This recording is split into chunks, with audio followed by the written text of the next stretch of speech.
साथियों नमस्कार, मैं हूं आर्यन बोध और आप देख रहे हैं बिग इंडिया टीवी। दोस्तों स्वागत है आपका एक और इस नई वीडियो में। और दोस्तों सबसे पहले मेरी तरफ से आपको ढेर सारी बधाइयां, शुभकामनाएं कि हमारे भारत की संस्था जो इसरो है उन्होंने चंद्रयान 3 को सफल लैंडिंग करा चुके हैं चंद्रमा के ऊपर। और इस चीज़ को लेकर मैं आपको ढेर सारी शुभकामनाएं दे रहा हूँ। और दोस्तों अब बात कर लेते हैं राजस्थान की, जहाँ पर भीम आर्मी चीफ रावण जी ने वहाँ के प्रदेश अध्यक्ष को बदल दिया है। जी हाँ, वहाँ पर जितेंद्र अटवाल को नया प्रदेश अध्यक्ष बनाया गया भीम आर्मी का, आजाद समाज पार्टी का। लेकिन दोस्तों राजस्थान में ही आजकल बसपा के जो राष्ट्रीय कोऑर्डिनेटर है आकाश आनंद जी, वो भी अपनी रथ यात्रा निकाल रहे हैं।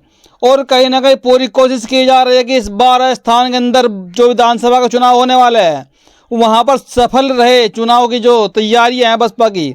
इसलिए वहाँ पर जो आकाश आनंद जी रथ लेकर चल पड़े हैं और राजस्थान के लगभग 20 से 25 जिलों में जाने वाला है, कुछ जिले वो क्रॉस भी कर चुका है।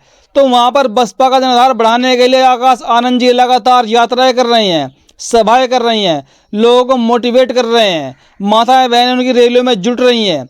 और लगातार आकाश आनंद जी मैसेज दे रहे हैं कि इस बार राजस्थान में हमारा रिजल्ट बहुत ही अच्छा होने वाला है।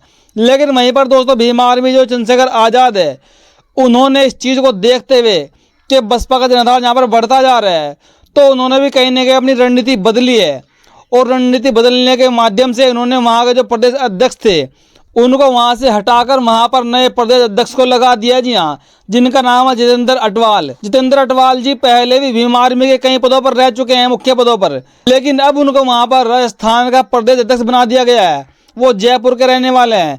कहने में आते हैं कि भीम आर्मी के गद्दावर नेता हैं जितेंद्र अटवाल जी, और वहाँ पर टक्कर लेंगे पूरी बसपा से। क्योंकि जो बसपा का वोट बैंक है, भीम आर्मी का जो वोट बैंक है, वो कहीं ना कहीं मिक्स है। भीम आर्मी और बसपा कहीं ना कहीं एक ही वोट बैंक के ऊपर डिपेंड है।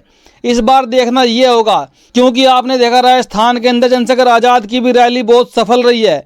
क्योंकि पिछले अभी 20 अगस्त को वहाँ पर चंद्रशेखर आज़ाद,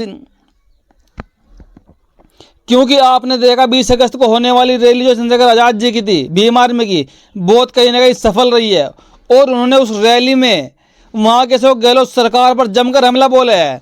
और कहीं ना कहीं आकाश आनंद जो बसपा के राष्ट्रीय कोऑर्डिनेटर हैं उन पर भी हमला बोला है। लेकिन दोस्तों वहाँ पर क्या स्थिति रह सकती है बसपा और भीम आर्मी की, क्योंकि दोनों पार्टियाँ एक ही वोट बैंक पर डिपेंड है। क्या इन दोनों पार्टियों को राजस्थान के अंदर एक हो जाना चाहिए, वहाँ पर गठबंधन करके चुनाव लड़ना चाहिए, या फिर दोनों को अलग अलग ही चुनाव लड़ना चाहिए? अपनी प्रतिक्रिया कमेंट में जरूर दीजिएगा। क्योंकि दोस्तों राजस्थान के अंदर जो बसपा के राष्ट्रीय कोऑर्डिनेटर आकाश आनंद जी है अपना रथ लेकर निकल चुके हैं वहाँ के वोटरों को लुभाने के लिए, उनको इम्प्रेस करने के लिए, मोटिवेशन देने के लिए। और दोस्तों आपको बताऊं, बसपा के लगातार हर चुनाव में वहाँ पर विधायक सांसद जीतते रहते हैं। बसपा की कुछ सीटों पर ऐसी पकड़ है जहाँ पर बसपा का पूर्ण बहुमत वोट पड़ता है उन सीटों पर। और दोस्तों आपका इस पर क्या कहना है कि चंद्रशेखर आज़ाद जी ने बसपा के सामने एक नया प्रदेश अध्यक्ष खड़ा कर दिया है लाकर? और कहीं ना कहीं सुनने में आता है कि वो जो भीम आर्मी के जो नेता है जितेंद्र अटवाल जी, वो बहुत ही गद्दावर नेता है। दोस्तों राजस्थान के विधानसभा चुनाव को लेकर सभी पार्टियां मैदान में कूद चुकी है, चाहे बसपा हो, चाहे कांग्रेस हो, चाहे भाजपा हो, चाहे आजाद समाज पार्टी हो, चाहे फिर कोई सी भी पार्टी हो। और सब पार्टी चाह रही है कि इस बार मेरी सरकार वहाँ पर बने। लेकिन दोस्तों जो वहाँ पर बड़ी टक्कर होगी वो कांग्रेस, बीजेपी और बसपा के बीच में ही होगी। वहाँ पर मुकाबला त्रिकोणीय होने वाला है। लेकिन कहीं ना कहीं आजाद समाज पार्टी भी अपनी पूरी तैयारी कर रही है, अपनी पूरी कोशिशें कर रही है कि वहाँ पर सीटें निकाल पाए। क्योंकि दोस्तों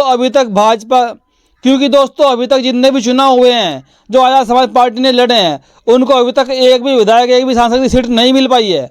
और दोस्तों वो लगातार चाह रहे हैं कि इस बार मैं भी सांसद बनूं, जो भीम आर्मी के प्रमुख चंद्रशेखर रावण जी है।